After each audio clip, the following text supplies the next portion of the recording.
Welcome to an all-new build here at Walker Street Shipyards. My build of X Plus Models 1/8 scale Marilyn Monroe from her 1954 USO tour, where she performed before more than 100,000 stationed U.S. soldiers in the Korea Theater. I love this kit. It came out about 2 years ago, and I think it's a fantastic design. As you can see, I am pretty well into it, and I'm really pleased for the most part with the design and with the fit. One of the things that I like is I love the image that they chose to build this sculpt and this model. I think a lot of people would have expected that a Marilyn Monroe kit would be the iconic 7-year itch scene of her in the white dress over the subway grating, and I'm so glad that they didn't go with that design for many reasons. One is it would have been a pretty limited color palette, just a white dress and then her skin tones. Also, 7-Year Itch is kind of an awful movie, but this kit with this design, it's a great pose. Coming down the steps from the carrier plane, it's got a pretty good color palette with her khaki pants and her green shirt, as well as the navy blue bomber jacket. I've just finished up the jacket. I need to give it a couple coats, light dustings of Tamiya semi-gloss primer. Very happy with the way this came out. It's my first shot at really doing this type of clothing. I've given her, while most of the kit I gave Tamiya fine white primer, this is my first time using Tamiya's fine pink primer for her skin tones, and this is about as far as I've gotten into those. This is all under the watchful gaze of Judge Anderson, who I finished about 20 or so years ago, and I was really pleased with the way her facial features came out, so I'm using her as an inspiration. I also have my inspiration color chart here as I get into this kit. So if you have been following Walker Street Shipyards, you know that my first build, the build that I just finished, was a 17-month, 19-chapter journey of Polar Light's 1/350 scale refit USS Enterprise from Star Trek with an automated lighting system, and that was an enormous build, an enormous video project. I'm really glad that I finished it up. Really happy with the way that kit came out, but I'm now happy to get back to my first love, which is figure kits, and going to knock out this 1/8 scale figure in one chapter. To try and add to this kit's realism, I am using a new technique that I've recently found out about for distressing metallic parts, and that is salt chipping. So I want to have a faded metal chipped paint effect on the guardrail and on the steps where she will be walking. And salt chipping is where you take a paintbrush and you dab coats of water onto the surface and then sprinkle salt. I'm using table salt not table salt, excuse me. Using cooking salt that is sea salt and some kosher salt, coarse ground, and then ground them a little bit further in a spice mill, and you sprinkle it onto the wet parts. It's a little bit of an inexact science, but you can sort of push things around, and then it will dry. And once the salt has dried, go back and hit everything with a coat of paint. I have given these pieces so far dustings of Tamiya fine white primer, and then came back with a coating of Tamiya's a metallic silver. Then I'm going to go back over the salt chip pieces with a fine dusting of Tamiya's Racing White, which is a slightly yellow toned white. It won't be as bright a white. Then once the paint has dried, come back, knock the salt chips off to hopefully reproduce the look of chipped paint on old metal. We'll see how that turns out. I've hit the walkway pieces with a couple of fine mistings of the Tamiya Racing White. I have to say that this is exactly the color that I want for the railings. But now let's see how the salt chipping work. Most of the things I've read recommend brushing them off with an older toothbrush, which I think is a great idea, except that I don't really have one. So let's see, maybe I can just use a toothpick to scrape everything off. It does make kind of a mess. I'm going to have to do some workspace cleanup.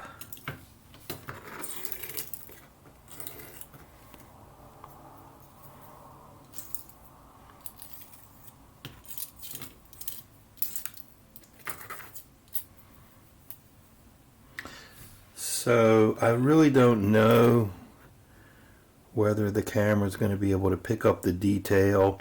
The chipping effect is the patterns that I want, produce the patterns that I like. It looks like paint worn off.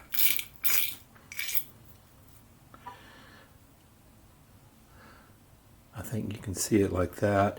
Problem is there's not enough contrast between that Tamiya silver and the Racing White for it really to become apparent.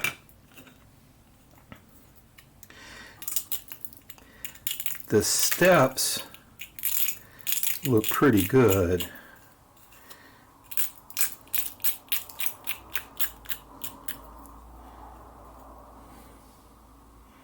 If you can see, I mean, it looks like a good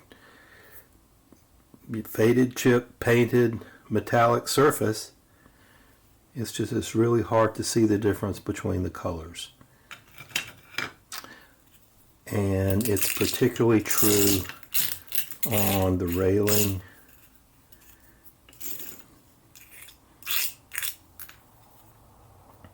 I think what I may do is go back and hit the railing with a darker base coat, maybe some type of darker gray color. Tamiya Haze Gray is one I can think of. That way there'd be a greater contrast with the Racing White, and you could see the chipping effect, the paint loss effect. On the whole, I think it's a good enough first experiment. I did come up with the patterns that I wanted. Just maybe not quite the color differential. So back to the paint box. I've got the railing back out of the paint box. I went back and made sure that all of the salt, the dried salt, was scraped off and had a nice smooth surface. Then hit it again with a haze gray, with Tamiya Haze Gray, 2 coats, to get a good darker gray foundation than what I had had before with the silver. Then used a finer grade of salt. I used fine grade sea salt. Once again, dabbed the railing with water and just did a little bit of hand dribbling of the hand powdering of the salt. It's not an exact science, but I was able to, with a toothpick and with a fine paintbrush, kind of move things around, let it dry, then went back and hit it with the Tamiya Racing White. So we are out of the paint box, and let's see if this time I got the chipping effect that I was after.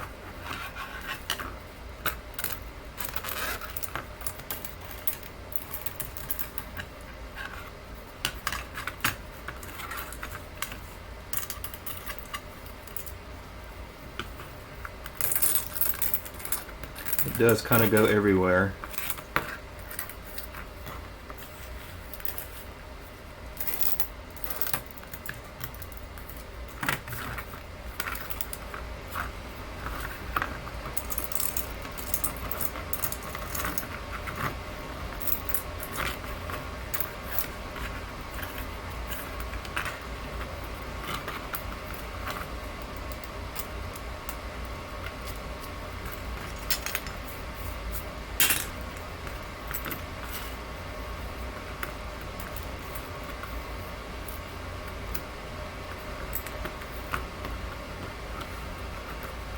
So let's see if I can get a good focus on this area here. You can see that there's this nice area here where it looks like one coat of paint has chipped off, and there is another coat of paint here. There is a better contrast, a better differential between the top coat of that Tamiya Racing White and the bottom coat of the Haze Gray. This is the differential I wanted. These are the patterns that I wanted. So I am saying that once I get all the paint off and once I hit this with some Tamiya, either gloss or semi-gloss, I'm not quite sure yet, I'll be very happy with this railing and can move on, because what's up next is painting her skin tones and facial features. It's time for me to get into what will make or break this kit and either add to or detract from the realism, and that is going to be the skin tones and face details. I have used Tamiya's fine pink primer for the flesh tones, the front and back headpiece, the hands, and the interior mouth section that will go in here, which is the teeth and the tongue, which is kind of a weird thing. You can see with these kits, the Pegasus Tarzan kit and the Vampirella kit, which also was made by X Plus, the same company that made the Maryland kit. There's two different skin tones that I had achieved,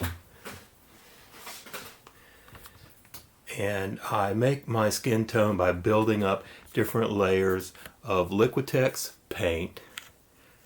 For Tarzan, I went for a ruddier tanned skin color, and also maybe suggesting that he's just a little bit dirty from running around out there in the jungle.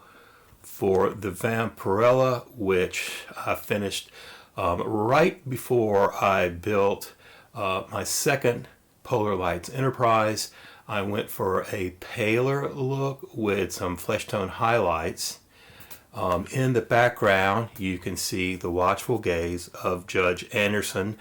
I did this kit about 20 years ago. It was the first kit where I did a lot of details, female facial features, and I was very pleased with how that kit came out. And so now for Marilyn's face, I'm going with my tried and true build-up of Liquitex paints, which is the basis is going to be unbleached titanium mixed with a little bit of burnt umber, and that is going to be the first of the tones, and then I will do thin coats of more of a flesh tone that is then redded out with Liquitex white pink and maybe a little bit of titanium white just in case I need it. And so here's the completed look of Marilyn's facial flesh tones after the primer coat of Tamiya's fine pink primer primer.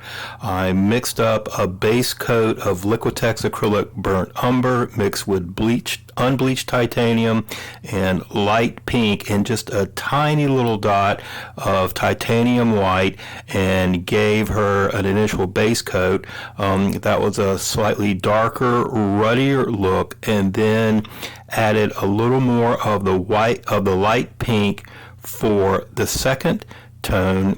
And at that point she had some pretty pronounced dimples on just below her cheeks and the underside of her neck. And then when that was completely dried, came back and mixed up a wash of Liquitex titanium white and just plain tap water, worked on it to get the consistency I wanted, and then just use a flat paintbrush to spread the wash around on her face, moved it around into the different places to highlight some spots, let everything dry, and then when it was dried, came back with a second very light coat. I'm very happy with the way that wash came out because it gave her the light pale areas, in some cases on her forehead, some cases on her cheek and in her chin, but again, you can look into her dimples and there's a little bit of coloration differences across her forehead, in her eyes, on the sides of her nose, and again in this area here just below her cheeks for slight color variations. And so I think it's a more naturalistic flesh tone, and very happy with the way that came out. And so once all the facial tones were set, came back and did her eyebrows, and then it was time to come in for what was about 2 days work, is getting her actual eyes painted. When positioning her eyes, I had her look slightly off to the left, and I think that glancing off to one side can be a look that is very alluring and tantalizing. Right, Susanna? And then I used this reference photo, which I believe is when she was first descending from the steps of the plane, which is what this model kit is illustrating, to come up with her lipstick color. I kept getting it wrong. It was either a little too pink or a little too red or a little too candy colored. And finally, my wife Eileen came in and, with a woman's touch, suggested add a little bit of brown, and I was able to come up with this color that is almost exactly what is in the reference photo, and I was very happy for it. The hair proved to be something of a challenge, but I finally hit on giving it a base coat of Liquitex Raw Sienna, then mixed up Raw Sienna with Liquitex Yellow and giving it a secondary coat, and then came back with the tried and true white wash made from Liquitex Titanium White and a lot of water, and gave it 2 coats of the white wash, and finally hit on a hair color that I was happy with. Before I get into details about final assembly, I want to touch again on her facial flesh tones. I know that when in close, some of the facial coloring seemed blotchy and uneven, which is just a natural byproduct of layering and building up those different flesh tones to give an overall naturalistic flesh effect. You've got some highlights, you've got some darker areas and some differing flesh tones, and so on the whole, I'm very happy with how all of that came out. With her facial features completed and final assembly made, here is my completed build of X Plus's 1/8 scale Marilyn Monroe kit, showing her coming down the stairs from the carrier plane in Korea for her USO tour in 1954, where she performed in front of more than 100,000 U.S. soldiers stationed in that combat theater. I'm very pleased with this kit. It was a fun build for the most part. There was one little thing that gave me a little bit of trouble, and I'll talk about that in just a sec. But this is my second build of an X Plus kit. My first was Vampirilla. I enjoyed that build. The Marilyn Monroe kit, equally as fun fun to build, and I am very happy with the outcome.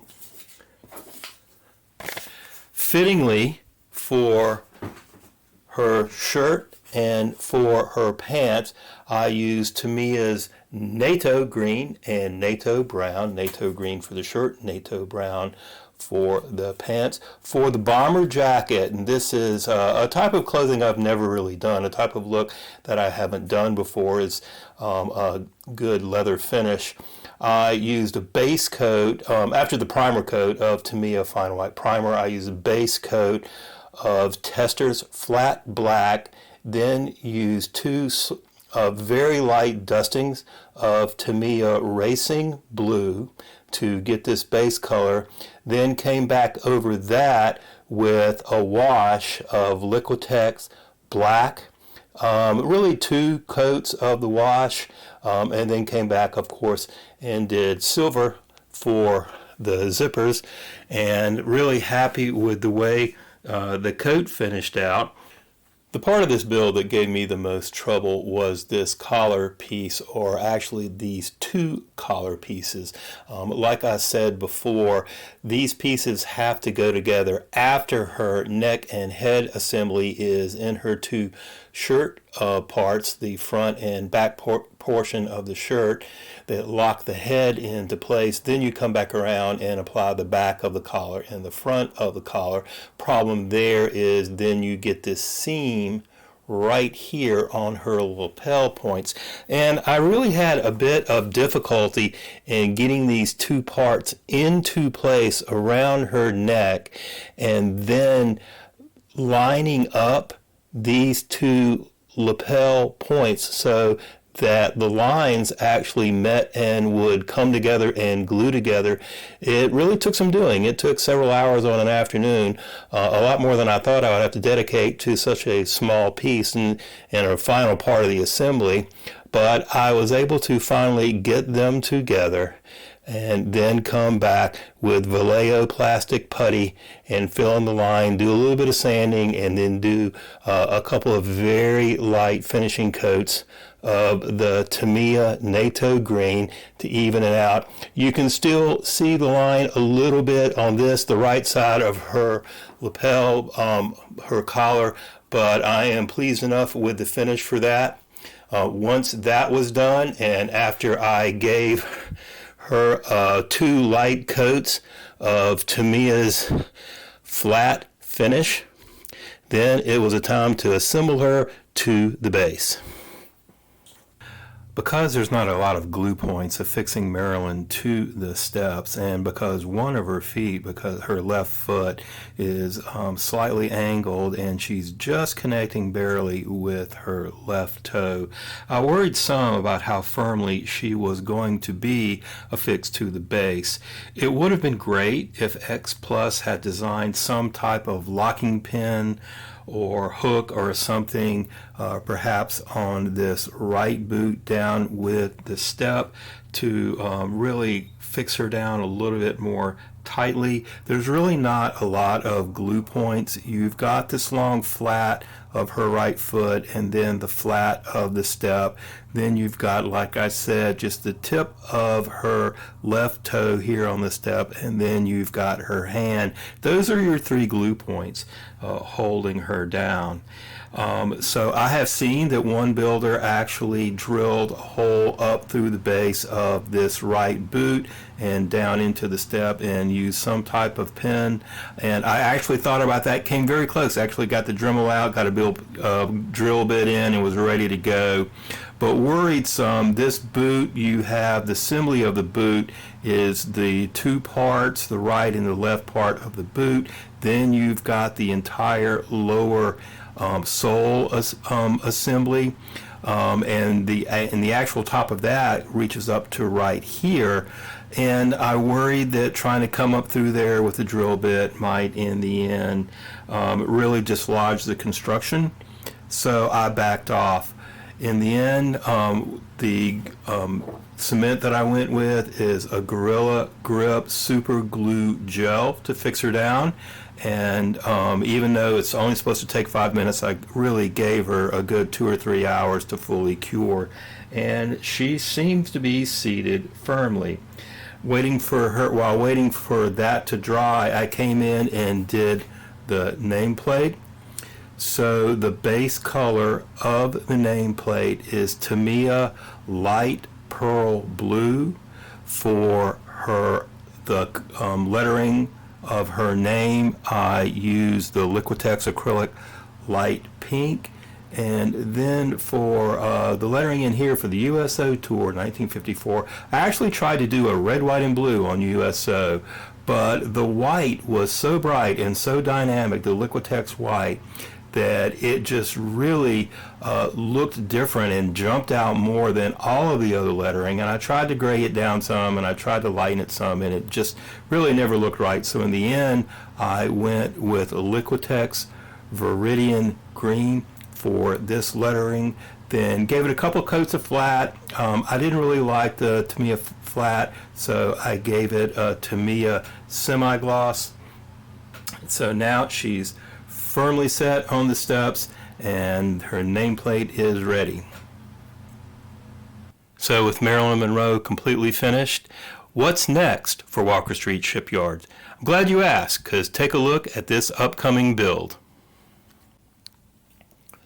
From Pestilence Labs and sculpted by Jeff Yeager, this bust of Boris Karloff from my favorite of his films, The Body Snatcher, directed by the great Robert Wise. This will be my first bust. I'm really looking forward to taking on this kit, so keep your eye out for the next chapter, the next build from Walker Street Shipyards.